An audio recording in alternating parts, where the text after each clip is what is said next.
మనము చదువుకున్నటువంటి వాక్య భాగము ఆదికాండము 49వ అధ్యాయము 22వ వచనం నుండి 26వ వచనం వరకు. ఇక్కడ యోసేపు యొక్క జీవితాన్ని గురించి లేక యోసేపు యొక్క ఆశీర్వాదాన్ని గురించి ఆయన తండ్రి అయినటువంటి యాకోబు ఇచ్చినటువంటి దీవెన భాగము మనం కనపరచుకోవాలి. మనకి చరిత్ర అంతా కూడా దాదాపు తెలిసినటువంటిది. యాకోబు తన కుమారులందరినీ కూడా తన అవసాన కాలంలో జీవిస్తూ యోసేపును దీవించినటువంటి భాగమును చదివినట్లయితే చాలా సంతోషకరంగా ఆసక్తికరంగా ఉంటుంది. ఒక తండ్రికి ఒక ప్రియమైనటువంటి కుమారుడు యోసేపు, ఎంతో ప్రేమ కలిగినటువంటి దీవెనలను యోసేపునికి ఇచ్చినాడు. దేవుడు ఇచ్చినాడు. ఈ దేవుని కూడా ఆయన ప్రియమైనటువంటి వాడు. ఆయన జీవితాన్ని బట్టి చూసినట్లయితే చాలా మంచి మాదిరి కనబడుతున్నది. అందులో యేసుక్రీస్తు ప్రభు వారి యొక్క మాదిరిని మనం ముందుగా చూస్తూ ఉంటాం. కనుక ఇక్కడ యోసేపుని గురించి చెప్పబడినటువంటి మాటలు అతని జీవితంలోనే అభివృద్ధి చెందినవి లేక కనబడుతూ ఉన్నవి. అతని వంశంలో కూడా అవి వ్యాపిస్తూ ఉన్నాయి. అందుచేత యోసేపుని గురించి తండ్రి జీవించినటువంటి మాటలు మనం చూస్తూ ఉన్నాం. మనము యోసేపు ఫలించేడి కొమ్మ ఓట యొద్ద ఫలించేడి కొమ్మ, దాని రెమ్మలు గోడ మీదకి ఎక్కి వ్యాపించదు.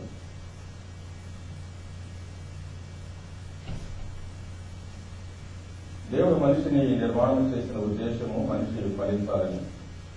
అందుచేత ఆది కాండంలో దేవుడు ఆదాములను చేసినప్పుడు కూడా మరి వారు శరీరంగా ఫలించాలి, ఆత్మీయంగా కూడా ఫలించాలని దేవుడు వారిని ఆశీర్వదించినారు. యేసుక్రీస్తు ప్రభువారు కూడా మరి చివరిగా 15వ అధ్యాయం యోహాను సువార్తలో నేను నిజమైన ద్రాక్షవల్లిని, మీరు తీగలు అని చెప్పి ప్రభు మనం ఫలించాలని ప్రభు ఆ యొక్క అధ్యాయం అంతట్లో కూడా చాలా విషయాలు మనకు తెలియజేస్తున్నారు. కనుక మన జీవితాల్లో ఫలించాలనేటువంటి మాట చాలా ప్రాముఖ్యమైనది. మనం ఒక చెట్టును వేసినామనుకోండి, ఫలముల కొరకే వేస్తూ ఉన్నాం. ఫలములు కావాలని కోరినప్పుడు ఆ యొక్క ఫలములు మనము దేనిని కావాలనుకుంటున్నామో దాన్ని గుర్తించి ఆ చెట్టును మనం నాటినప్పుడు అది ఎప్పుడు ఫలిస్తుందో అని మనం చూస్తూ ఉంటాం. మన పరలోకపు తండ్రి కూడా మనం ఫలించాలని ప్రభు కోరుతూ ఉన్నాడు. యేసుక్రీస్తు ప్రభు వారి శిష్యులను ఏర్పరచుకున్నప్పుడు మీరు వెళ్లి ఫలించుటకును మీ ఫలము నిలిచి ఉండటకును నేను మిమ్మల్ని ఏర్పరచుకొని ఉన్నాను అని ప్రభు చెప్తున్నారు. కనుక ఫలభరితమైనటువంటి జీవితము మనకు చాలా ప్రాముఖ్యమైనటువంటిది. ఫలించకపోయినట్లయితే ఆ చెట్టు నరికివేయబడుతుందని కూడా మనం చూస్తూ ఉన్నాం. కనుక మనం ఫలించడం అనేటువంటిది చాలా ప్రాముఖ్యమైనది. మన విశ్వాస జీవితంలో కొనసాగుతూ ఉన్నాం అనేటువంటిది మంచిదే, కానీ ఫలము చాలా ఇంపార్టెంట్. యజమానికి కావాల్సినటువంటి ఫలము పడితే కనుక దీని కనుక మనసు పెట్టినట్లయితే మన యవనకాల జీవితంలోనే, విశ్వాస జీవితం యొక్క ప్రారంభంలోనే మనం ప్రభు కొరకు ఏ విధముగా ఫలించాలి అనేటువంటి విషయాన్ని మనం ఆలోచించినట్లయితే మన జీవితాలు ఫ్రూట్ఫుల్ గా ఉండి ఆశీర్వాదకరంగా ఉండి ప్రభుత్వ మహిమకరంగా కూడా ఉంటుంది. వీటిని యోసేపు యొక్క జీవితంలో మనం చూడగలం. యవన కాలంలోనే ఆయన ఫలించడం ప్రారంభించినారు. చాలా ధన్యమైనటువంటి జీవితం. కనుక యోసేపు ఫలించేడి కొమ్మ అని చెప్పినప్పుడు మనము యోహాను సువార్త 15వ అధ్యాయంలో కొన్ని మాటలను జ్ఞాపకం చేసుకుంటే మంచిగా నాటపడుతూ ఉన్నాం. యోహాను సువార్త 15వ అధ్యాయం మనము ఫలించాలి అంటే ప్రభు అంటున్నారు, నేను నిజమైన ద్రాక్షవల్లిని, నా తండ్రి వ్యవసాయకుడు, నాలో ఫలింపని ప్రతి తీగను ఆయన తీసి పారవేయను, ఫలించు ప్రతి తీగ మరి ఎక్కువగా ఫలింపవలనని దానిలోని పనికిరాని తీగలను తీసివేయను. నేను మీతో చెప్పిన మాటను బట్టి మీరు ఇప్పుడు ఫలింపలేనారు. నా యందు నిలిచి ఉండుడి, నేను మీ యందు నిలిచి ఉండను. తీగ ద్రాక్షవల్లిలో నిలిచి ఉంటేనే కానీ తనంతట తాను ఎలాగో ఫలింపదో అలాగే నా యందు నిలిచి ఉంటేనే కానీ మీరును ఫలింపరు. కనుక ఫలించాలి అంటే ఒకటి ప్రభునందు మనం నిలిచి ఉండాలి. ఇది రక్షించబడినటువంటి వారికి చెప్పేటువంటి దేవుడి యొక్క వర్తమానమే. అనగా యేసుక్రీస్తు ప్రభువారు తన శిష్యులను ఏర్పరచుకొని చివరిగా చెబుతున్నటువంటి మాట వారితో, మీరు నా యందు నిలిచి ఉండాలి అన్నారు. ఆయన ఎరిగిన వారు, ఆయన వెంబడించిన వారు, ఆయన ప్రేమించిన వారు కనుక ప్రభు అంటున్నారు, మీరు నా యందు నిలిచి ఉండాలి, అప్పుడు నేను మీ యందు నిలిచి ఉండును. అంటే ఇది మనము ఆయనలో కొనసాగుతూ ఉండాలి అనేటువంటి భావం కంటిన్యూస్ ఫెలోషిప్ అనేటువంటి దాంట్లో మనకు కనబడుతూ ఉన్నాయి. కనుక మనము ప్రభు యొక్క సహవాసములో మనము కొనసాగేటువంటి వారంగా ఉండాలి.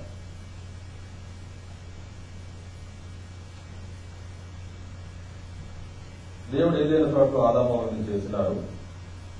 ప్రతి సాయంత్రం ప్రభు వారి దగ్గరికి వచ్చేవారు, పల్లని పూట వారు ఆయనతో సహవాసం చేసేవారు, మాట్లాడేవారు. ఏమి ఆ సంతోషభరితమైనటువంటి ఆనందకరమైన తోటలో చల్లని పూట వారి మధ్య సంతోషించేవారు. దేవుడు వారితో ముచ్చటించేవాడు, వారు దేవునితో ముచ్చటించేవారు. ఒక చక్కని ప్రేమ కలిగినటువంటి సహవాసం ఆ తోటలో వారు అందించారు. కనుక ప్రభు యొక్క సహవాసంలో మనము దినదినము కొనసాగాలి అనేటువంటి దీనిలో మన భావం. 1వ యోహాను పత్రికలో మనం గమనించినప్పుడు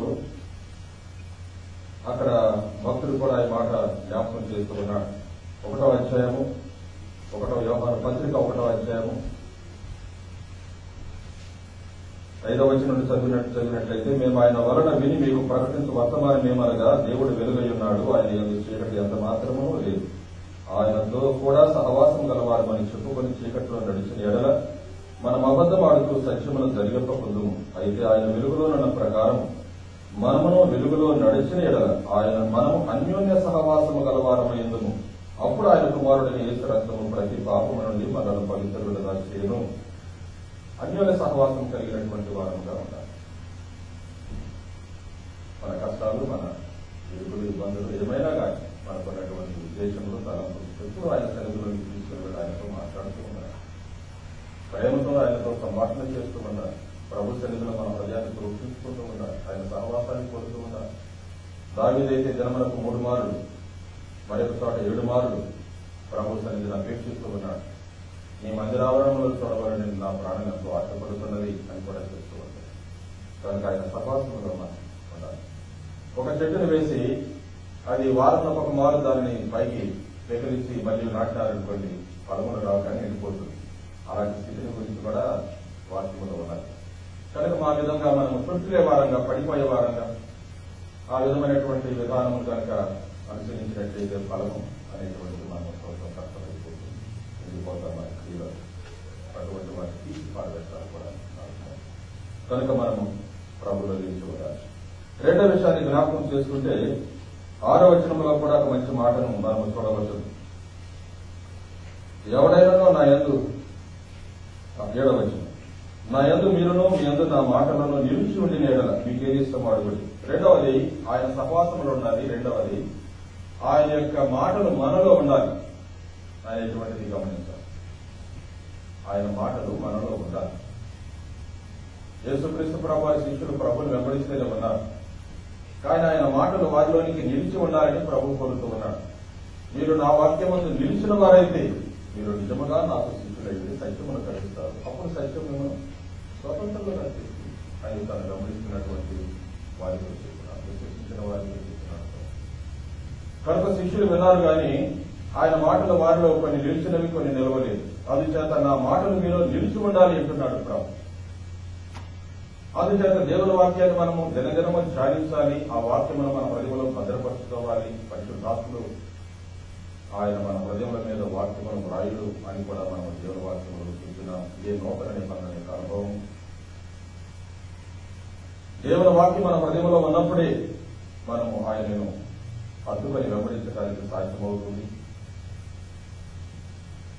అందుచేత మనము దేవుని మాటలను మన హృదయంలో భద్రపరచుకోవాలి. అందుకని కొలసీలకు రాసిన పత్రికలో కూడా అంటున్నాడు, దేవుని వాక్యము సకల విధములైన అనుభవ జ్ఞానము చేత మీ హృదయములలో సమృద్ధిగా నివసింపనీయుడి అని కూడా రాయబడుతూ ఉన్నది. కొలసీలకు రాసిన పత్రిక 3వ అధ్యాయం 10వ వచనం 16వ వచనం చూస్తే, సంగీతములతోనూ కీర్తనలతోనూ ఆత్మ సంబంధమైన పద్యములతోనూ ఒకరినొకరు బోధించుతూ బుద్ధి చెప్పుతూ కృపాసహితముగా మీ హృదయములలో దేవుని గురించి గానము చేస్తూ సమస్త విధములైన జ్ఞానముతో క్రీస్తు వాక్యము మీలో సమృద్ధిగా నివసింపనీయుడి.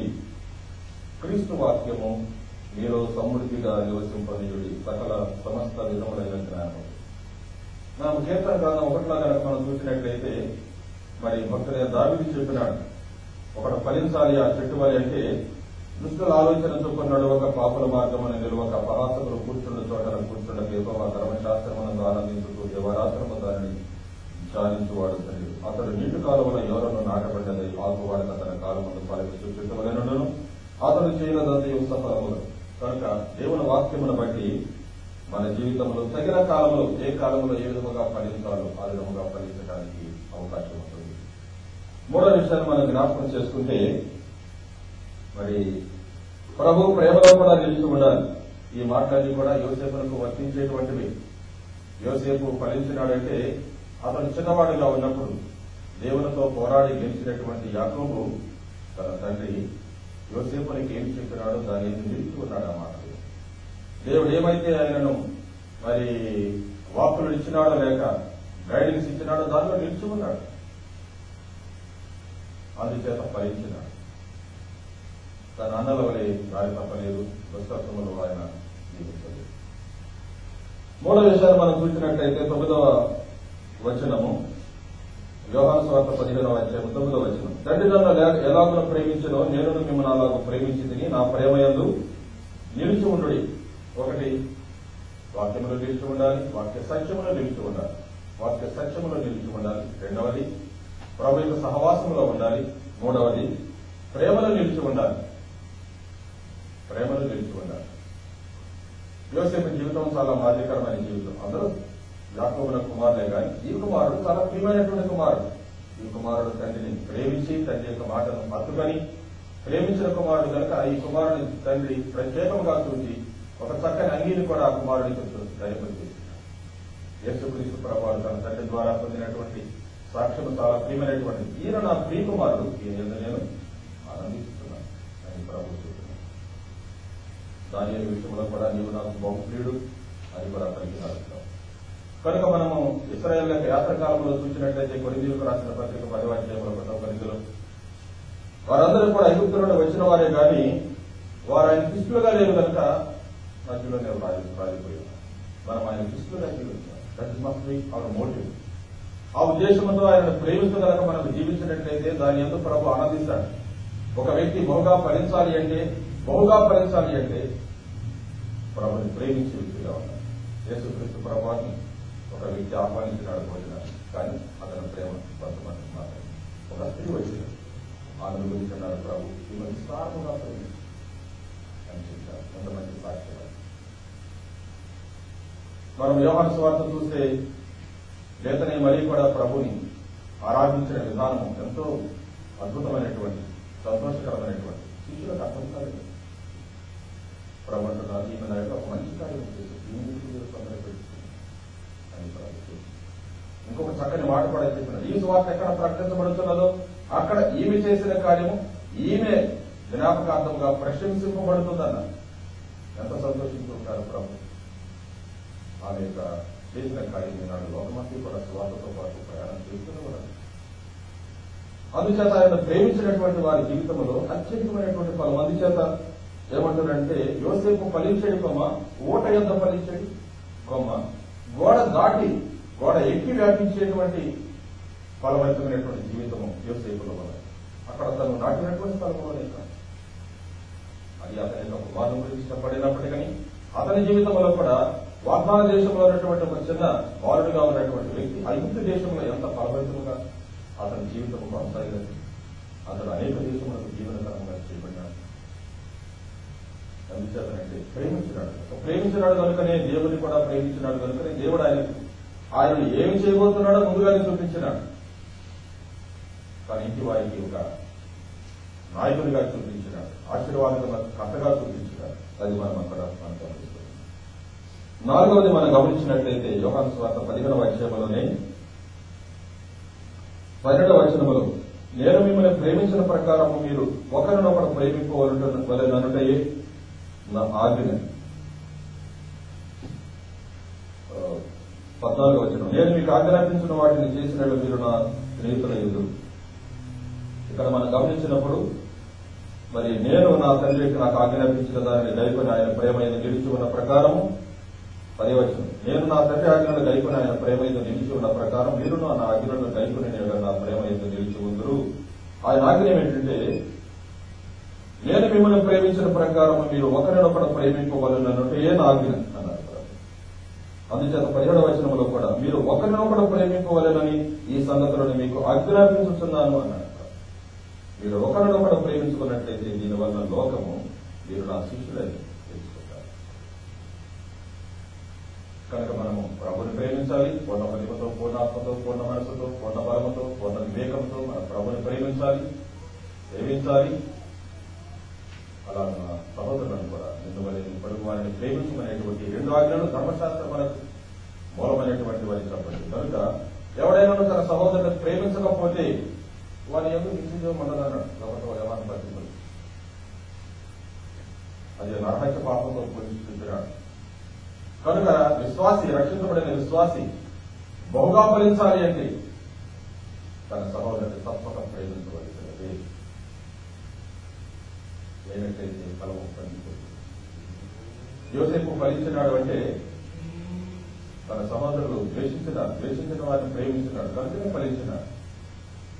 ఆయన ఫలించినాడంటే తన కొరకు ఏదో తన అత్యయం కొరకు ఫలించడం కాదు, తన ఇంటి వారి కొరకు, తన సహోదరుల కొరకు, ప్రజల కొరకు ఫలించినాడు.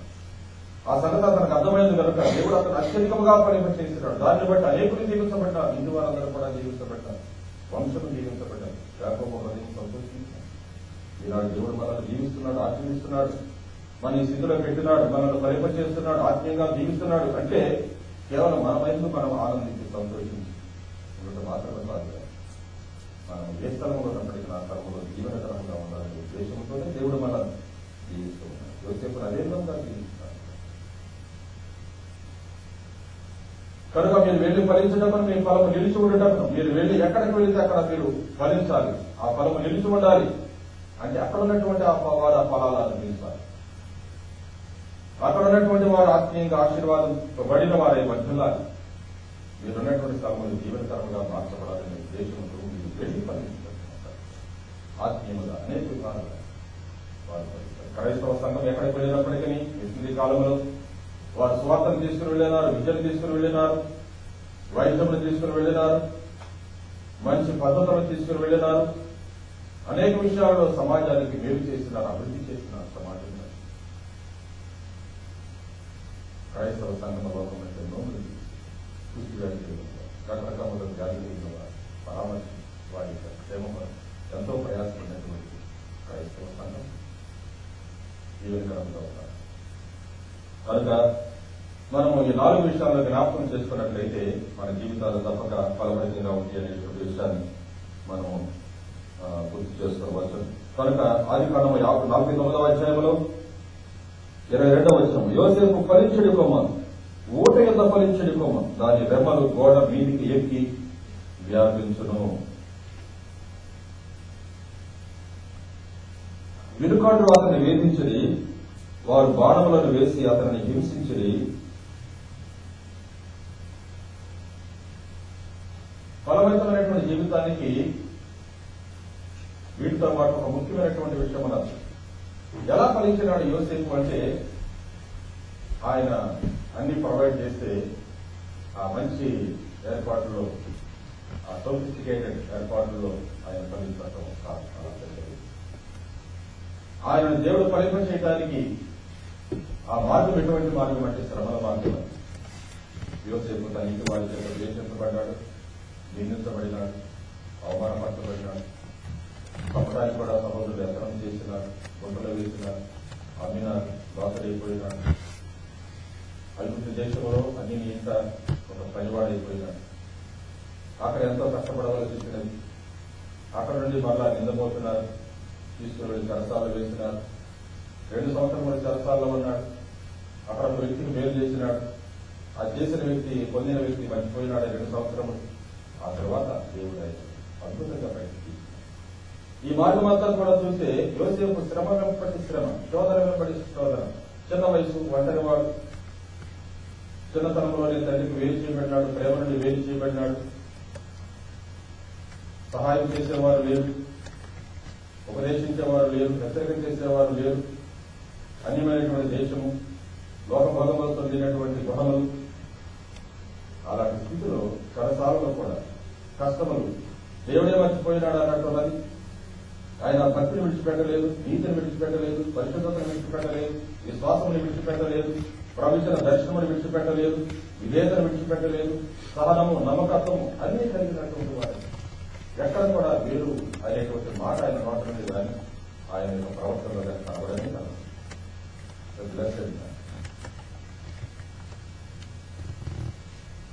కనుక ఈ శ్రవణ కాలం మార్గమంతట్లో కూడా యోసేపు యొక్క జీవితం చాలా ఆశీర్వాదకరంగా, అంటే దేవుడు ఆ మార్గంలో నడిపించి ఆయన అద్భుతంగా జీవించింది.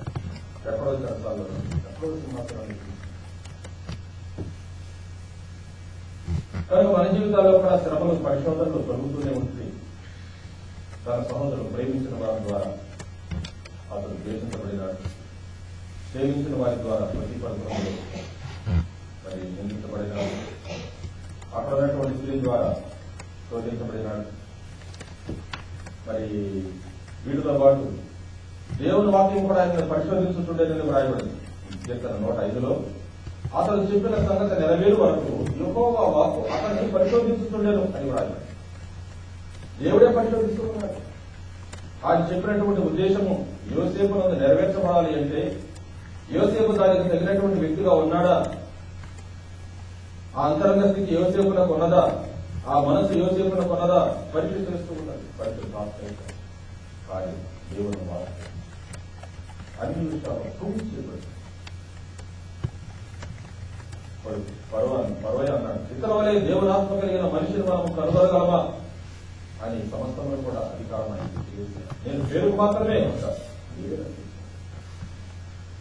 ఎటువంటి ఆదిత్య చిన్న వయసు 30 years 30 సంవత్సరాల వయసులో అంత గొప్ప బాధ్యతను నిర్వహించడానికి సామర్థ్యం కలిగిన వ్యక్తిగా ఉంటాడు. యోసేపు ఫలించుకో ఓట యొక్క ఫలించిన కొమ్మ దాని రెమ్మల గోడ మీదకి ఎక్కి వ్యాపించడం, విలుకాండ్రు అతన్ని వేధించి వారి బాణములను వేసి అతన్ని హింసించిరి. యాకోబు కొలుసు పరాక్రమశాలి అయిన వారి హస్తబలము వలన అతని విల్లు బలమైనదగును. యాకోబు కొలుసు పరాక్రమశాలి అయిన వారి హస్తబలము వలన అతని విల్లు బలమైనదగును.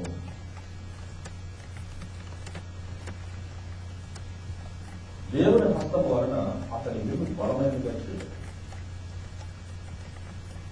విల్లు అంటే మనకు తెలుసు, ఆ బాణం ప్రయోగించేటువంటి సాధనం. అది దాన్ని ఒకసారి చేత పట్టుకుంటారు, ఒక చేతిలో బాణం పట్టుకుంటారు. శత్రువును అపనం చేయడానికి లేక పోరాటానికి వాడేటువంటి సాధనం. యోసేపు యొక్క విల్లును దేవుడు బలపరిచినాడు, ఆయన హస్తము బలపరిచినది. యాకోబు కొలుసు పరాక్రమశాలి వారి హస్త బలము ఎట్లా బలపరిచినాడు మనం చూస్తే మనం ఎరుగుదు. యోసేపు తన ఇంటి వారికి ఒక ఆశీర్వాదకరంగా ఉన్నాడు. తన తండ్రికి సంతోషకరంగా ఉన్నాడు. తన సహోదరులందరూ వచ్చి ఆయనకు నమస్కారం చేసినారు. ఆదికాండం 50 చూస్తే రాగిలి పడ్డారు. వచ్చి ఆయన అన్నాడు, నేను దేవుని స్థానంలో ఉన్నాను. మీరు కీడు చేయాలనుకున్నారు కానీ దేవుడు దాన్ని మేలు కలుపుగా చేసినాడు కనుక మీరు బాధపడవచ్చు అనే భావన. ఎవరిని నిందించలేదు. రాజైన తర్వాత సహోదరు నిందించలేదు, ప్రతిపర నిందించలేదు, కోపడలేదు, ప్రతిపర భార్యను అవమానపరచలేదు, ఆ యొక్క పానదాయకులతో ఆయన ఏమీ కోపడలేదు, దేవుడి మీద కూడా కోపడలేదు, భక్తి వల్ల ప్రయోజనం ఏం తరలేదు. కొందరు కష్టాలు ఎక్కువైపోయినట్లేదు, నా భక్తి వల్ల నాకేం ప్రయోజనం అని కూడా అన్నారు. అలాంటి జనంలో కూడా వస్తుంది. శ్రమలు ఎక్కువైనప్పుడు, కష్టాలు ఎక్కువైనప్పుడు భక్తిహీనులు చాలా క్షేమంగా ఉన్నారు. వారి క్షేమం నాకు కంటబడినప్పుడు నా మనసు ఆయాసం. నేను చేతులు పడుకుని శుభ్రంగా ఉండటం వల్ల నాకేమో ప్రయోజనం, 73 కీర్తనంటాడు అని ఇంకొక మాట అన్నాడు. ఇలాగ నేను కలిగినట్లయితే ఆయన కుమారుడు నేను మోసగించిన వాడిగా ఉంటాను. ఈ విషయమై దేవుడు నాకు ఏమి చెబుతాడని దేవుడి సన్నిధిలోకి వెళ్ళినప్పుడు దేవుడు నాకు చూపించినాడు, వారు కాలుదారు చోటనే ఉన్నారు, నేనైతే నీ సన్నిధిలో ఉన్నాను. నీవు తప్ప నాకెవరు కావాలన్నారు, నీవు తప్ప నాకెవరున్నారు, ఆకాశంలో నీవు తప్ప నాకెవరున్నారు, నీవు నాకుండగా లోకంలోని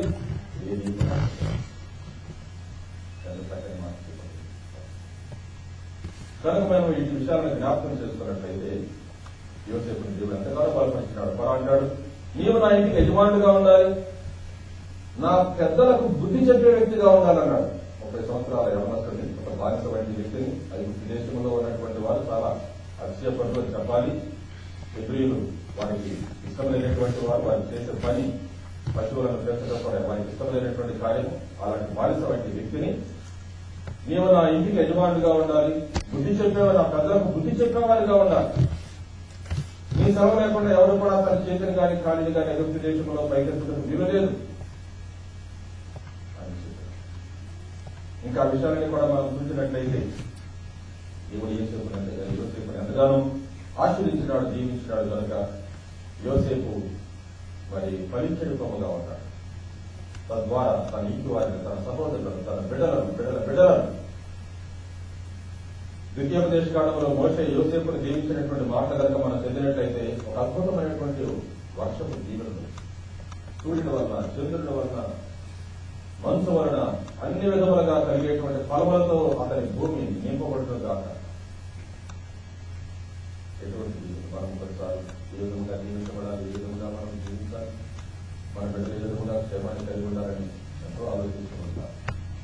యోసేపు దేవుని మీరు చూసినాడు, వర్షం వల్ల వచ్చేసిన దేవుడు తన సహోదరుని వేరు చేయబడిన వారిని ఇక్కడ నడినెత్తి మీద ఈ దీవులన్నీ కూడా వచ్చి వేసినది. గర్భముల దీవెనలు, తరముల దీవెనలు, అన్ని దీవెనలు ఆయన మీద వర్షం అనేది కురమరించబడ్డాడు. చిరకాల పర్వతముల కంటే హెచ్చబడినట్లుగా తన సహోదరుని వేరు చేయబడిన వారి యొక్క నడినెత్తి మీద ఉంటున్నాడు.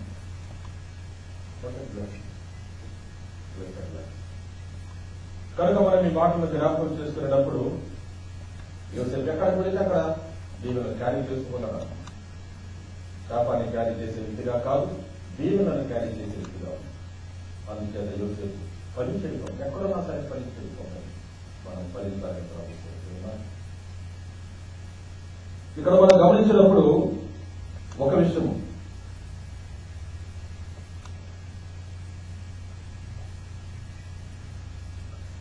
వారు అతని ప్రాణమును అతనికి బాణములు వేసి హింసించడి, విలుకాండ అతను వేధించడు. కానీ యోసేపును బలపరిచినటువంటి వాడు కాదు. అతని విల్లు బలమైన తగును అన్నాడు. విల్లు అని చెప్పినప్పుడు మనం కీర్తన గ్రంథము 78వ అధ్యాయంలో ఒక మాట ఉన్నది. కీర్తన గ్రంథము 78, 57వ వచనం. తన పితరుల వలె వారు వెనుకకు తిరిగి ద్రోహులైది, దౌపించు వీళ్ళు పనికి రాకపోయినట్లు వారు తొలగిపోయింది అని ప్రభు ఇశ్రాయేలును గురించి చెబుతూ ఉన్నారు. 56వ వచనం. ఆయనను వారు మహోన్నతులైన దేవుని శోధించి తిరుగుబాటు చేసి ఆయన శాసనములను అనుసరింపకపోయింది. తమ పితరుల వలె వారు వెనుకకు తిరిగి ద్రోహులై దౌపించు వీళ్ళు పనికి రాకపోయినట్లు వారు తొలగిపోయి వారు ఉన్నత స్థలములను కట్టి ఆయనకు కోపం పుట్టించి విగ్రహములను పెట్టుకుని ఆయనకు రోషము కలుగ చేసి దేవుడు దీనిని చూసి ఆగ్రహించి ఇశ్రాయేలులను బొగ్గ అస్తమించుకుని కిలోల మందిరం వారు మనుషులలో సంస్థాపన చేసిన గుడారము ఆయన విడిచిపెట్టారు. ఇక్కడ మనం గమనించినప్పుడు ఆ విల్లు అనేటువంటిది చాలా బలముగా చక్కగా ఉండాలి, లేకపోతే బాణం వేసేది వెళ్ళదు. అది కనుక లాగి విరిగిపోయినట్లయితే ఉపయోగమే. అది కనుక బలహీనమైపోయినట్లయితే ఆ బాణం ముందుకు వెళ్ళలేదు. దేవుని చేతిలో యోసేపు బలమైనటువంటి విలువలే ఉన్నాడు.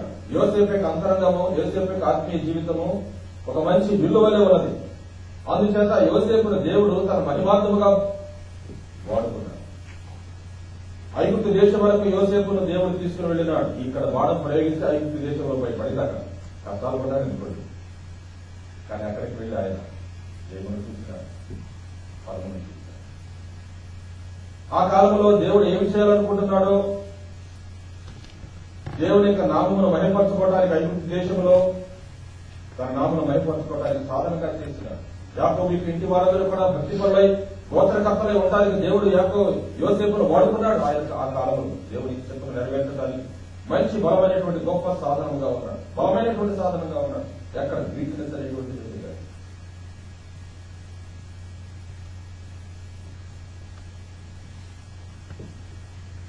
యాకోబు కొలుచు పరాక్రమశాలి అయినటువంటి వారి యొక్క హస్త బలము వలన యోసేపు యొక్క అతని విల్లు బలమైనదగును. మన జీవితాన్ని చూపిస్తున్నది, మన అంతరంగాన్ని చూపిస్తున్నది, మన ఆత్మీయ జీవితాన్ని చూపిస్తున్నది, మన మనసును చూపిస్తున్నది.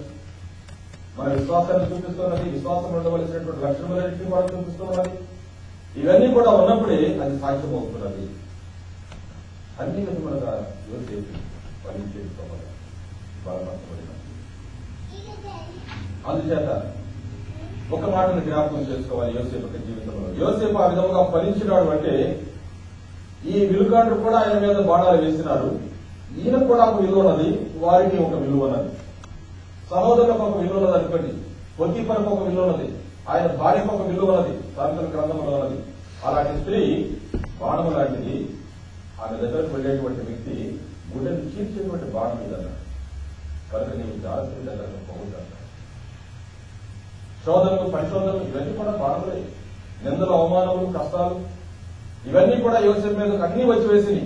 కానీ వాటిని ఆ విధముగానే ఆయన ప్రతీకారం చేయలేదు. వాటిని ద్వేషించిన వారిని ద్వేషించలేదు, దూషించిన వారిని దూషించలేదు, నిందించిన వారిని నిందించలేదు, అవమానపరిచిన వారిని అవమానపరచలేదు. కానీ ఆయన చేసిన పని ఏంటంటే అందరినీ ప్రేమించింది. యోసేపు జీవితం అంతా ప్రేమించడమే, ఆయన బాణం ప్రేమించడమే. తండ్రి ఏమి చేస్తున్నారో చెప్పను. ప్రభా వీరి మీద ఈ నేరమును మోపము. ఆ మాట చెప్పినప్పుడు ఆనాటి క్రైస్తవ సంఘాన్ని చెదరగొట్టుతున్నటువంటి అపోసరైనటువంటి సౌలుగా ఉన్నప్పుడు బోధలు, సిద్ధాంతాల మీద వాదాలు, ప్రతివాదాలు, ఆ బోధన ఆయనకి ఏ మాత్రం కూడా ఆయన తాకనేరం. అంత కఠినుడు, అంత తీవ్రత కలిగిన వాడు. ప్రేమ కలిగినటువంటి ఆ మాట, దెబ్బలు పలికిన మాట ప్రజలలోకి వెళ్ళి రాజ్యం వంటి హృదయాన్ని మార్చి దేవుని కొరకు గొప్ప సాధిస్తున్నారు. ఒకటే ఒక బాణం, యోసేపు యొక్క బాణం ప్రేమించడమే. మిమ్మల్ని మీ శత్రువులను ద్వేషించేటువంటి వారిని ప్రేమించండి, మీ శత్రువులను ప్రేమించండి, మిమ్మల్ని నిందించే వారిని జీవించండి, దూషించవద్దన్నారు. మన విల్లు బలపరచబడాలి అంటే, మన అంతరంగంలో బలపరచబడాలి అంటే, ప్రభు మనలో వాడుకోవాలి అంటే, శక్తివంతులుగా ఉండాలి అంటే మన బాణము, మన అంతరంగ శక్తి అదే కనుక ఆ విధంగా యోసేపు ఫలించేట్టుగా ఉన్నాడు. అతని విల్లు బలమైనదిగా ఉన్నది. ఈ విషయంలో నేను ఇంకా కొన్ని దాసులను జ్ఞాపకం చేసుకుందామని అనుకుంటున్నాను. యోసేపు యొక్క జీవితాన్ని చూసిన యోసేపు ఎటువంటి బలమైనటువంటి విలుగా ఉన్నాడు. యాకోబు యొక్క ఇంటిలో వారందరూ కూడా బలహీనులే. వారి మీద ఆధారపడినట్లయితే యోసేపు యొక్క గుడారం కూలిపోయి, పెద్దవాడు చాలా ప్రసిద్ధిగా ఉన్నారు, తండ్రి చాలా ఇలాగ వారందరూ కూడా వారి విధములుగా ఉన్నారు. ఒకనాడు అంటున్నారు, మీరు నాకు చాలా వేదన కలిగించారు. ఆ శకం దగ్గర అందరినీ కూడా కత్తివాసం చేసి వేస్తున్నారు. ఈ చుట్టుప్రక్కల ఉన్న వారందరికీ నన్ను అసహ్యులుగా చేసి వేస్తున్నారు అన్నాడు యాకోబు. కానీ ఈ కుమారుడు సంతోషపడి ఏనా విషయంలో, తన కుమార్తె విషయంలో కాదు, తమ సహోదరి విషయంలో కుమారుడు చేసినటువంటి ఆ కార్యాన్ని బట్టి ఆ మగవారు అందరినీ కూడా ఆపద చేసినారు. వారి చాలా తీవ్రమైనటువంటి కోపం కలిగిన వారు, వారిలో ప్రాణం తర్వాత కోరుకు. కనుక ప్రేమ ద్వారా మనము ప్రభు నిమిత్తమై బలపరచబడతాం, ప్రభు కొరకు వాడబడతాం. ఈ సత్యాన్ని మనం జ్ఞాపకం చేసుకొని దాని ఎందుకంటే మనసు పెట్టినట్లయితే ఒక వ్యక్తి తప్పక ప్రభు చేత బలపరచబడి వాడుకుంటాం. ఆది సంఘం ఆనాడు ఫలించినది అంటే ఎన్నో శ్రమలు, అగ్ని వంటి శ్రమలు అయినప్పటికీ వారు ప్రేమతోనే జయించినారు. కనుక విస్తరించిపోయినారు, ద్వేషంతో కాదు. మనం రెండో వ్యక్తిని జ్ఞాపకం చేసుకోవచ్చు. యాకోబు కొలుసు పరాక్రమశాలి వారి హస్తబలము వలన అతని విల్లు బలమైనది. ఈ యోసేపును జీవించినటువంటి తండ్రి యాకోబు, ఆయన కూడా బలమైనటువంటి వాడుగా తయారైనాడు. దేవుని చేతిలో బలమైనటువంటి విలుగా ఉన్నాడు. కనుక అదే దీవెన కుమారుడు. యాకోబు అంటే మోసగాడు, తన తండ్రిని మోసం చేసినాడు, సహోదరుని మోసం చేసినాడు. దానిని బట్టి అన్న అతను చంపడానికి ప్రయత్నం చేసినాడు. అన్న కూడా విలుకాడే. ఏశావు విలుకాడు. అతడు అరణ్యవాసిగా ఉంటూ అరణ్యంలో మంచి వేట ఎందు నేర్పరితనం కలిగినటువంటి వాడు. వెళ్ళేటంటే మంచి వాటిని పట్టుకొని తీసుకుని వచ్చి చక్కగా భోజనం సిద్ధపరిచి తన తండ్రికి పెట్టి తండ్రి యొక్క ప్రేమను పొందినటువంటి వాడు. కానీ తన సహోదరుడు కూడా చంపాలనుకున్నాడు. మోసం చేసినందుకు యాకోబును కూడా చంపాలనుకున్నాడు. అతనికి భయపడి పారిపోయాడు. తల్లి కూడా పరిస్థితి చేసింది యాకోబు. మళ్ళా తిరిగి వచ్చేటప్పుడు 400 మనుషులతో ఏసేవ ఎదుర్కొంటే వస్తున్నాడని తెలిసినప్పుడు భయపడిపోయినాడు యాకోబు. ఆ రాత్రి కాలం దేవుని సన్నిధిలో వచ్చి జ్ఞాపకం చేయడం ప్రారంభించినాడు. కన్నీటితో ప్రారంభించినాడు. ఆ రాత్రి ఏదో ఒక నరుడు అతనితో తెల్లవారునంత వరకు పోరాడినాడు. హోషేయ గ్రంథంలో ఉన్నది, యాకోబు దూతతో పోరాడి జయమందెను. అతను మనసిని గలవాడై పోరాడి జయమందెను. కన్నీరు విడిచి దేవుని ప్రతిమాలుకొని పోరాడి జయించినాడు. ప్రభన్నాడు, దేవునితోనూ మనుషులతోనూ పోరాడి జయించుకుంటాను. ఇక మీద నీకు ఇశ్రాయేలే కానీ యాకోబు ఏమిటి ఆయనలో ఉన్నటువంటి ఆ యొక్క ఆత్మీయమైనటువంటి తీవ్రత, ఆత్మీయమైనటువంటి ఆసక్తి ఏమిటి అంటే, దేవుడు ఆయన దెబ్బ కొట్టినాడు, తొడగొట్టి మీద కొట్టినాడు. అయినప్పటికీ కూడా నీవు నన్ను దీవించితేనే కానీ నేను నిన్ను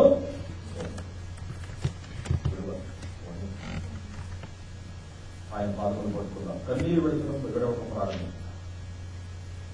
తిరిగి మళ్ళా ఆయన మీద తిరుగుబాటు చేయలేదు, దూషించలేదు.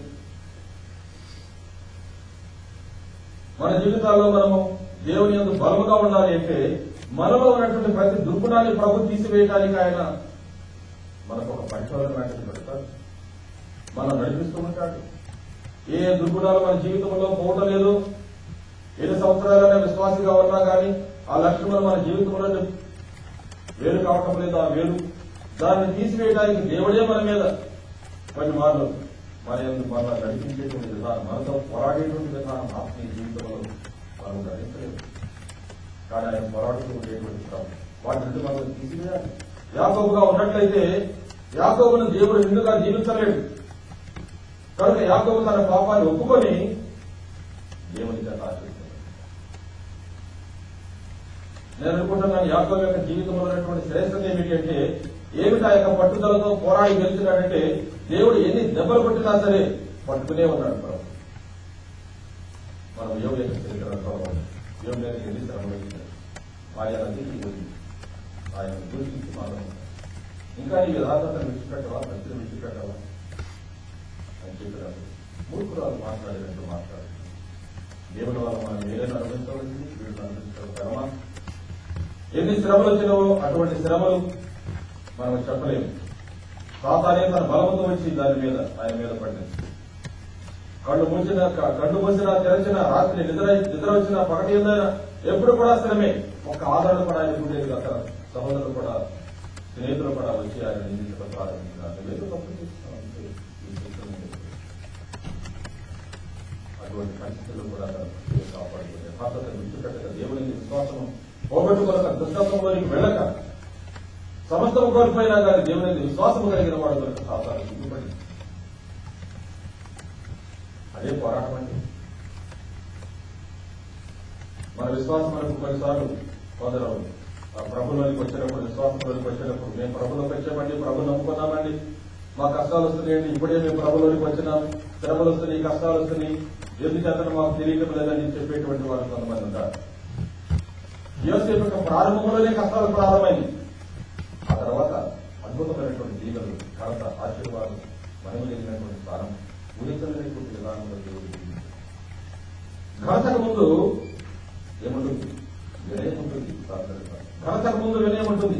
యోసేపును కనుక ఒకవేళ అదే విధంగా తీసుకుని వెళ్ళి అలాగే కనుక ఐగుప్తులో రాజుగా చేసినట్లయితే యోసేపు ఖచ్చితంగా అయిపోయి ఉండేవాడేమో. దేవుని విధంగా సంతోషపరిచేవాడు కాకపోతే ఘనతకు ముందు వినయం, అందుచేత వినయమును కలిగి ఉండాలి, విధేయతను కలిగి ఉండాలంటే శ్రమలో కూడా వెళ్ళాల్సింది.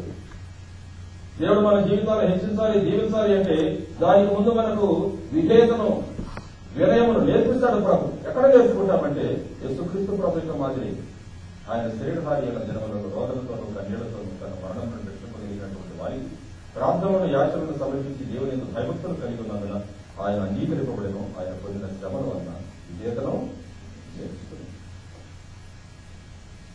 శ్రమల కనుక యాకోబు యొక్క పోరాటంలో ఉన్నటువంటి రోషము లేక, రోషం అది కాదు, అతడు ఆ యొక్క పట్టుదల లేక ఆ యొక్క శక్తి ఏమిటి అంటే తనలో ఉన్నటువంటి బలహీనతను పోయేదాకా ప్రభు సన్నిధిలో కన్నీరు కాచి తన హృదయాన్ని అప్పగించి జయించినామని ప్రభు అనుకుంటున్నాను. మన శ్వాసానికి చాలా మంచి విషయం. మనం ఆ విధంగా ప్రార్థించే ఒకవేళ మన జీవితాన్ని పరీక్ష చేసుకుంటే ఏదో ఒక లోపం ఉంటుంది.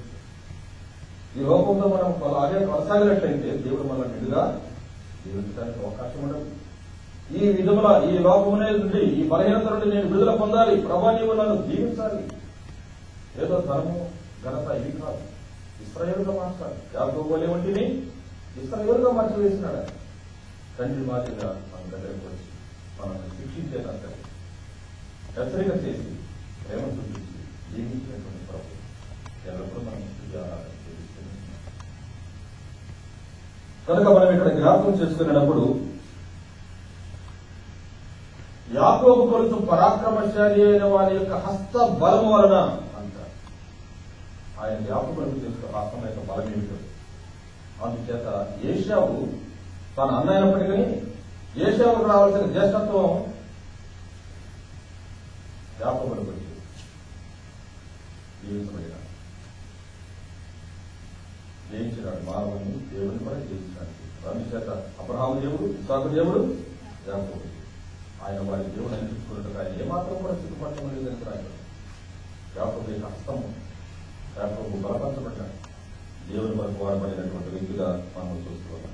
మూడో వ్యక్తిని గమనించినట్లయితే మోషేని జ్ఞాపకం చేసుకోవచ్చు. మోషే యొక్క పక్షముగా కూడా దేవుని హస్తము పోయినది.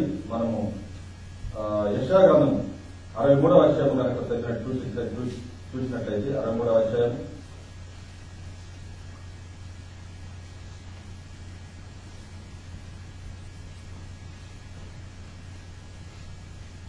12వ వచనం. తమలో తన పరిశుద్ధాత్మను ఉంచిన వాడేడి, మోషే కుడి చేతి వైపున మహిమగల తన బాహువును పోనిచ్చిన వాడేడి. మోషే కుడి చేతి వైపున తన మహిమ కలిగిన బాహువును పోనిచ్చినాడు. మోషే దేవుని చేతిలో ఒక మంచి విల్లుగా ఉన్నాడు. మోషేని దేవుని ఎంతగా బలపరిచినాడు మనం చూసినట్లయితే. ఒక్క వ్యక్తి ఒక 30 లక్షల మంది కంటే ఎక్కువైనటువంటి జనాంగం నడిపించగలిగినాడు. ఎలా పోషించాడు, ఎలా నడిపించాడు, అంతమంది సమూహాన్ని ఏ విధంగా ఆర్గనైజ్ చేసినాడు.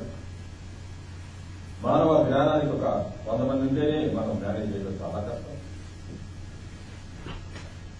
అటువంటి వ్యక్తి అరణ్యంలో వారందరినీ కూడా 40 సంవత్సరం నడిపించినాడంటే ఆ సామర్థ్యం ఎక్కడి నుంచి వచ్చింది, ఆ జ్ఞానం ఎక్కడి నుంచి వచ్చింది, ఆ సహనము, ఆ ప్రేమ అవన్నీ ఎక్కడి నుంచి వచ్చినవి. దేవుని యొక్క సన్నిధానంలో ఎంతగా పొందినాడు. వారందరూ కూడా ఏమి కావాలని కోరితే బండల నుండి జలం వచ్చి వేసినది, ఆకాశం నుండి మన్నా కురిసినది, సూర్యుడిని కూడా వచ్చి వేసినవి. అమాయకులు యుద్ధానికి వస్తే మోసే చేతులు పైకట్టగా జయమొచ్చి వేసిన కింద యెహోషువ యుద్ధం చేస్తున్నాడు. ఇశ్రాయేలు యెహోవా విమోచించిన ఆయన రక్షణ బలపరిచింది. ఒక విధంగా చూసినట్లయితే 40 సంవత్సరములు పశువులను గొర్రెలను మేపుతూ 40 సంవత్సరములు సమస్తం కూడా ఆయన సామాన్యుడైపోయినాడు. నీవు ఐగుప్తులకు వెళ్లి నా ప్రజలు విమోచించాలని ప్రభు చెబితే నేను చేయలేను, నాకు ఆ యొక్క శక్తి లేదు, జ్ఞానం లేదు, వాక్కు లేదు, ఎవరైనా పంపించు ప్రభు అని మాట్లాడటం లేదు. అటువంటి వ్యక్తిని దేవుడు అద్భుతకరంగా వాడుకున్నాడు.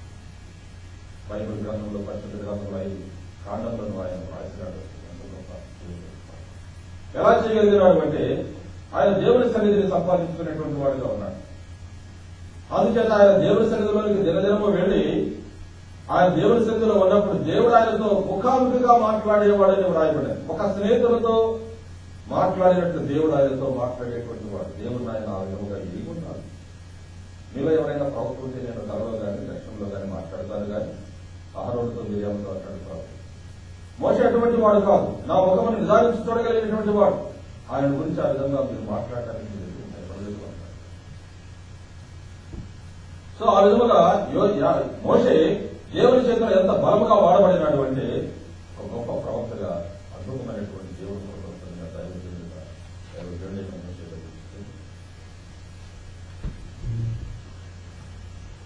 కారణం ఏమిటి అంటే దేవుని సన్నిధి వలన దేవుని సన్నిధిని సంపాదించుకున్నాడు. ఎలా సన్నిధిని సంపాదించుకున్నాడు? 40 సంవత్సరంలో ఆయన యొక్క విశ్వాసం ఏమిటో మనకి ఎదుగుతుంది. రాసిన పత్రిక 11వ అధ్యాయంలో ఉన్నది. ఆయన పెద్దవాడైనప్పుడు మరి ఎబ్రియులకు రాసిన పత్రిక 11వ అధ్యాయం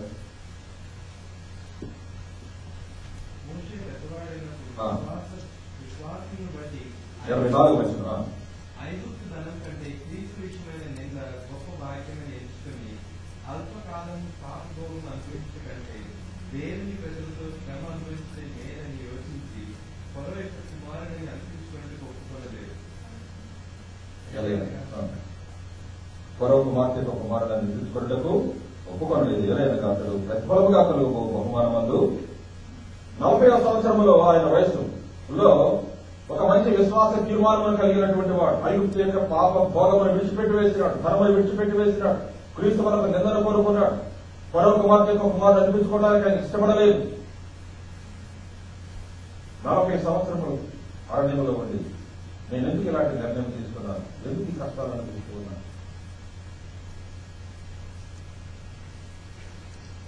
ఆయన విచారించి చిన్నపడాలి. దేవుడు ఆయన విశ్వాసం బలపడుతున్నాడు.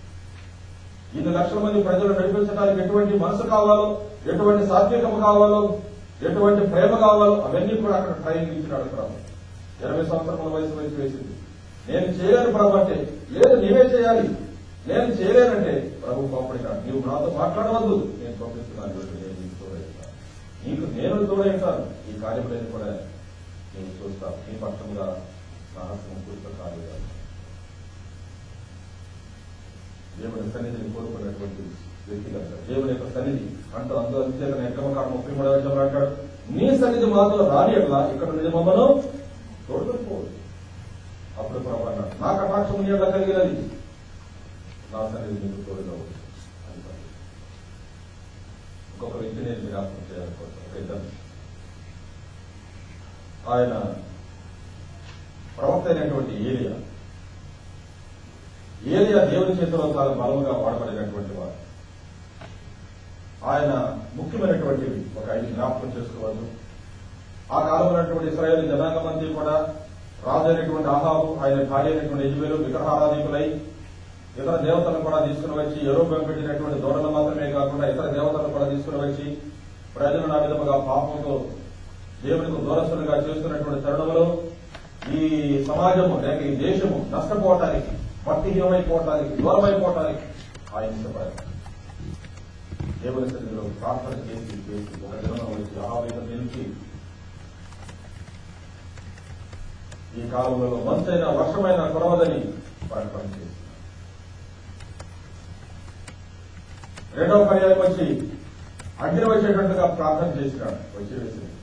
మూడవసారి మరలా వర్షం వచ్చేటట్టు ప్రార్థన చేసినాడు, వర్షం వచ్చి వేసింది. అద్భుతమైనటువంటి కార్యాలు చూస్తాం. ఇంకొక పర్యాయం అయితే దుప్పటి తీసుకుని యోర్దాను కొడితే అది పాయలైపోయింది. దానిలో 6 నెలల కదా పోయినారు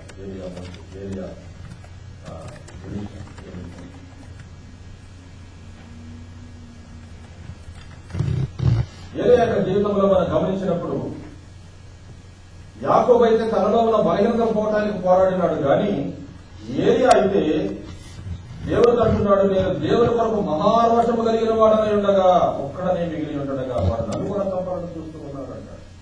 దేవుని కొరకు మహారోషము కలిగిన వాడై ఒకే వ్యక్తి ఇశ్రాయేలు యొక్క 10 గోత్రములు, ఇశ్రాయేలు దేశమంతటి దేవుని తిప్పడానికి పోరాడినాడు, ప్రార్థనలో పోరాడినాడు. అందుకని యాకోబు రాసిన పత్రికలో ఉన్నది, ఏరియా మనవంటి స్వభావం కలిగినటువంటి మనుషుడే అయినప్పటికీ అతని విశ్వాసంతో ప్రార్థన చేసినప్పుడు ఆకాశం మూయబడింది. మళ్ళా ప్రార్థన చేసినప్పుడు ఆకాశం తన వర్షం ఇచ్చినది, భూమి తన పాపం ఎంత ప్రార్థన. అహాబుతో పోరాడినాడు, ప్రజలతో పోరాడినాడు. నేడు 2 తలపుల మధ్య ఎంతకాలము ఈ విధంగా ఉంటారు. యెహోవా దేవుడైతే ఆయనను సేవించండి, బయలుదేవత అయితే బయలుదేవతను సేవించండి అని సవాలు వేసి వారందరూ కూడా పిలిచి, బయలు ప్రవక్తలందరూ కూడా పిలిచి దేవుని సన్నిధిలో ప్రార్థన చేసినప్పుడు అగ్ని వచ్చి బలిని దహించగా వారందరినీ కూడా ఒక్కడు కూడా పనికుండా అందరినీ పాపం చేసి యెహోవాయే దేవుడు, యెహోవాయే దేవుడు, యెహోవాయే దేవుడు అందరూ కూడా ఏకకంఠంతో యెహోవాయే దేవుడు.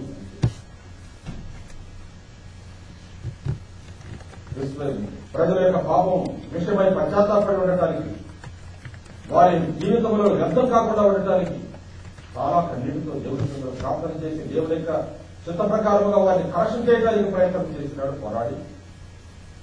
వారి జ్ఞానము రెండు విధములుగా ఉండకుండా ఒకే జ్ఞానముతో ఉండటానికి, దేవుడిని మాత్రమే వారు చూడటానికి వీలుగా వారి జీవితాలు ఉద్యమం తీసుకురావడానికి అగ్ని వంటి ఆత్మీయమైనటువంటి అభిషేకం అందించడానికి ప్రయత్నం చేస్తున్నాడు, ప్రార్థిస్తున్నాడు. దేవుడు అంగీకరిస్తున్నాడు, తన పరిశుద్ధమైన అగ్నిని పంపిస్తున్నాడు.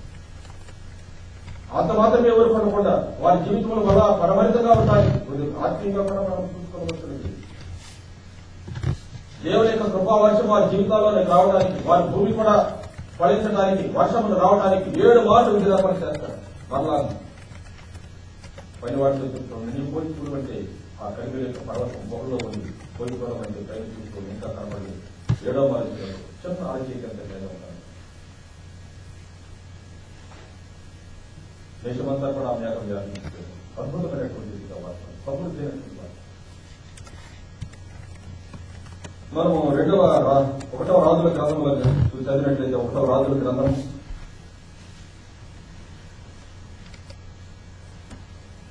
18వ అధ్యాయం 45వ వచనం. యెహోవా హస్తము ఏలియాను బలపరచగా అతడు నడుము బిగించుకొని ఆహాబు కంటే ముందుగా పరిగెత్తిపోయి యెజ్రెయేలు గుమ్మమునకు వచ్చెను. యెహోవా హస్తము ఏలియాను బలపరచగా, అందుచేత రాజు కంటే ముందుగానే ప్రవేశించాడు. ఒకప్పుడు యెజ్రెయేలు ఆయనను చంపుతారని బెదిరించినప్పుడు దూరంగా పారిపోయినాడు. అరణ్యంలోనికి వెళ్లి రండి ప్రభా నన్ను తీసుకో, నేను నా పిల్లల కంటే తక్కువని కాదు. మరణాల గురించి ఏలియా భయపడలేదు కానీ ఒక అన్యులైనటువంటి విగ్రహాలైనటువంటి యెజబెలు యొక్క చేతిలో మరణించడం ఆయనకు ఇష్టం లేదు కనుక దేవా నీవే తీసుకున్నాను అని ప్రార్థన చేశాడు. కానీ ఆ తర్వాత దేవుడు చెప్పినాడు, నీవు ఒక భోజన బలము చేత అతను ఎదిరిసి ఉండగా దేవుడు దూతను పంపించి భోజనం పెట్టించి ఆ ఒక్క భోజన బలము చేత 40 రాత్రి మగలు అతను ప్రయాణం చేసి దేవుని పర్వతమైన హోరేములకు చేరి అక్కడ ఉన్నప్పుడు దేవుడు ఆయనతో మాట్లాడినప్పుడు ఎంతో ధైర్యంతో బలముతో ముందుకు వెళ్ళి ఆహాబుకు యెజబెలుకు ఉన్నటువంటి తీర్పును ప్రకటించాడు. ఏమీ భయపడలేదు. ఆ తర్వాత యోర్దాను నీటిని దుప్పటితో కొట్టి సాగవలసి. దేవుని శక్తి ఈయన కొడుతున్నాడు, దుప్పటి కొడుతున్నాడు అంటే ఆయన హస్తము, ఆయన హస్తమా దేవుని హస్తమా? అది దేవుని హస్తమే. మరణకరమైన ప్రతి దానిని చేసి వేస్తున్నాడు. నీటి మీద ఎలాగో నడిచిన ప్రభు నడిచినట్టున్నదో నీటిని పాయిగా చేసి దాని లోపల నడవడం కూడా దానికోసం వారిని దేవుని శక్తియే కానీ బైబిల్ కాదు. ఏలియా దేవుడు కాదు, దేవుడు బయటపరుస్తున్నాడు. ఎలీషా మాట్లాడినప్పుడు ఏలియా దేవుడు ఎక్కడ ఉన్నాడంటే ప్రభు ఆనర్ చేస్తున్నాడు అన్నమాట. ఏలియా దేవుని హస్తంలో వాడబడినటువంటి బలమైనటువంటి విలువ దేవుడు. కనుక ఈనాడు కూడా దేవుని సంఘం, దేవుని ప్రజలు ఈనాడు పరిస్థితులు చూస్తూ ఉంటే లోకంలో చాలా విషయాలు కనబడుతూ ఉన్నవి. చాలా భ్రష్టత్వం కూడా వ్యాపిస్తూ ఉన్నది. అయితే మనము మనంతట మనమే ఉండటానికి మాత్రమే కాదు కానీ మనము దేవుని సన్నిధిలో కన్నీటితో ప్రార్థన చేసి దేవుని వేడుకొనినప్పుడు దేవుడు తప్పక మన జీవితాల్లో, మన కాలంలో తప్పక దేవుని సంఘంలో ఉద్యమం మాత్రమే కాదు, లోకంలో కూడా స్వార్థీకరణ జరగడానికి, ఉద్యమం కలిగి ఉండడానికి దేవుడు సహాయం చేస్తాడు. నేను ఒక్కడనే ఉన్నాను, అందరినీ కూడా హతం చేసి వేసినాడు. ఆ ఒక్కడైనా కానీ విశ్వాసం పోగొట్టుకోకుండా దేవుని సన్నిధిలో ప్రార్థన చేయడం ద్వారా, ఆ ఒక్కరి ద్వారా దేవుడు అద్భుతమైన ఇశ్రాయేలు దేశంలో అద్భుతమైన కార్యాలు చేసినాడు. ఆహాబు చాలా దుర్మార్గుడు, యెజబెలు ఇంకా దుర్మార్గురాలు. ఆ కాలంలోనే దేవుని అద్భుతమైన హస్తము గొప్ప కార్యములు ఆ కాలంలోనే చేసినాడు. ఇలాగ జీవించడానికి, సేవించడానికి, జయించడానికి దేవుడే తన హస్తమును ఏలియా పక్షంగా పోలించి బలపరిచాడు. ఏలియా జయించాడు. అందుచేత ఆయన అగ్ని రథము గుర్రము వచ్చింది పడి ఎటువంటి ఆనందించాడు. ఇలాంటి దేవుని బిడ్డ జీవితాలు ఇతరుల మనకు ఎవరైతే కన్నీరు కాచి ప్రార్థన చేసి వారి మనకు ప్రయాసపడుతున్నాడో దేవుడు ఒక దినమున వారిని ఆనంద చేస్తున్నాడు. బలా నమ్మకమైన మంచి దాసుడా అని చెప్పేటువంటి ఒక దినమన్నది యేసుక్రీస్తు ప్రపంచం వారికి. చివరిగా అపోస్తలుడైన పౌలు జీవితాన్ని కూడా జ్ఞాపకం చేసుకుంటూ పౌలకు మంచి మాట్లాడతాడు తీర్పుకు రాసిన పత్రిక. నన్ను బలపరచువాని యందే నేను సమస్తమును చేశాను. ఆ కాలంలో నా ప్రపంచానికి స్వార్థీకరణ అంతటి కూడా తనకు తెలిసినటువంటి ఆ భాగములన్నీ కూడా చేసి వేసినాడు. ఇంకా చెప్పాలి అంటే ఆయన పొందినటువంటి శ్రమలు కనుక మనం చూసినట్లయితే ఎవరు కూడా పొందినటువంటి శ్రమలు పొందినట్లుగా కనబడుతున్నారు. అన్ని విధములైనటువంటి శ్రమలు అనుభవిస్తున్నాడు. తన వారి వలన, బయట వారి వలన, ప్రయాణములలో, సముద్రములలో, కష్టములు, ఎన్నో శోధనలు అనుభవించి పడద్రోయబడినట్లుగా ఉన్నది, చనిపోయినట్లుగా ఉన్నది, రాళ్లతో కొట్టి చనిపోయినారని విడిచిపెట్టి వెళ్ళిపోయిన తర్వాత కూడా దేవుడు అద్భుతంగా బలపరిచినాడు. ఎన్నో సంఘములను స్థాపించినాడు. అన్యుల మధ్య అన్యులకు అపోస్తులుగా దేవుడు నన్ను ఏర్పాటు చేస్తున్నాడు. దేవుని సంకల్పం అంతటి కూడా దేవుని సంఘానికి బయలుపరిచినాడు. ఆయన అనేకమైనటువంటి ఉన్నతమైనటువంటి దేవుని సత్యాలను దేవుని వాక్యంలో వెంగించి ఈనాడు సంఘము ఆత్మీయంగా అభివృద్ధి చెందడానికి, క్షేమ కలిగి ఉండడానికి దేవుని వాక్యాన్ని సమృద్ధిగా పత్రికలలో రాసి తీసుకుని వచ్చినటువంటి దైవజనుడు, దైవదాసు ఎలా సాధ్యమైంది? ఆయనకు మంచి ఆరోగ్యం ఉన్నదంటే ఏదో మురుగున్నదట. ఆ మురుగు తీసివేయి మన ముమ్మారు అడిగితే దేవుడు తీసివేయనన్నాడు.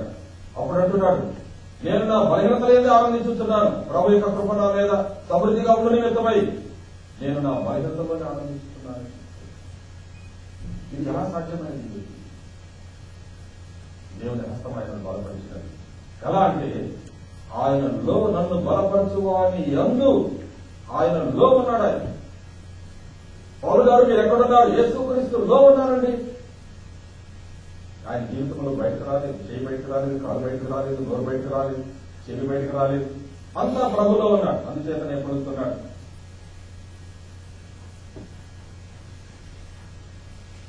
క్రీస్తు గొప్ప మాత్రం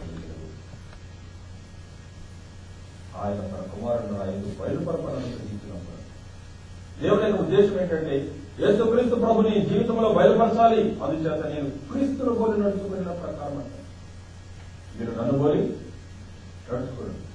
సామాన్యమైనటువంటి విషయం కాదు. ఎలా సాధ్యమైనది? ఆయనలో ఉన్నాడు కనుక నన్ను బలపరచవాడిని బట్టి సమస్తమును చేయగలను. ఆయన ఇవ్వబడిన ప్రతి విషయంలో కూడా నమ్మకంగా శక్తికి మించి చేసినాడు. నేను కాదు ప్రయాసపడి ఆయన ఉపయోగించి కనుక వీటన్నింటి కూడా మనం జ్ఞాపకం చేసుకునేటప్పుడు దేవుని హస్తంలో బలమైనటువంటి వ్యక్తులుగా మీరందరూ కూడా ప్రభువులో జీవించి బలపరచబడిన వారే ఆయన చేత వాడబడినారు. అందుకని తిమోతికి పత్రికలో రాయబడినది, నీవు యోగ్యమైనటువంటి పాత్ర వలె ఉండి ప్రభు యొక్క చేతిలో వాడబడుతున్న నమ్మకమైనటువంటి సిద్ధపరచబడిన పాత్రగా 2వ తిమోతి పత్రిక 2వ అధ్యాయం 21వ వచనం, ఎవడైనా వీటిలో వచ్చారు తను తాను పవిత్ర పరచుకుని ఎడల వాడు పరిశుద్ధపరచబడి యజమానుడు వాడుకొనుటకు అర్హమైన ప్రతి సత్కార్యములకు సిద్ధపరచబడి ఘనత నిమిత్తమైన పాత్ర అయ్యుండును. నీవు ఎవరించిన నుండి పారిపోము, పవిత్ర హృదయులై ప్రభువునకు ప్రార్థన చేయ వారితో కూడా నీతిని, విశ్వాసమును, ప్రేమను, సమాధానమును వెంటాడును. ఇక్కడ మనం గమనించినప్పుడు యజమానుడు వాడుకొనుటకు అర్హమైన పాత్ర వలె, ఘనత నిమిత్తమైన పాత్ర వలె ఉండాలి. ప్రతి సత్కార్యములకు సిద్ధపడు. ఎంత చక్కని విషయాలు రాస్తున్నారు.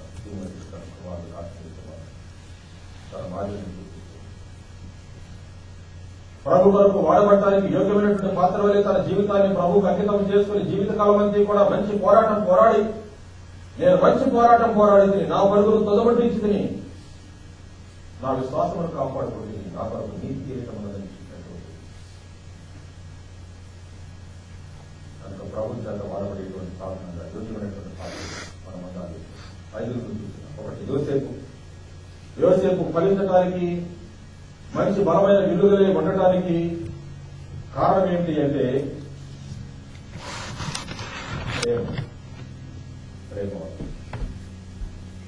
యాకోబు ఫలించడానికి లేక బలమైన వ్యక్తిగా జీవించడానికి, ప్రభు యొక్క సాధనంగా ఏర్పాటు వ్యక్తిగా ఉండటానికి కారణం ఏమిటి అంటే తనలో ఉన్నటువంటి బలహీనత పోయేటట్టు ప్రార్థన చేసి దేవుని చేత నూతన పరచబడి ఇశ్రాయేలుగా చేయబడి నీవు గెలిచినావు అని దేవుడే చెప్పేట్టు.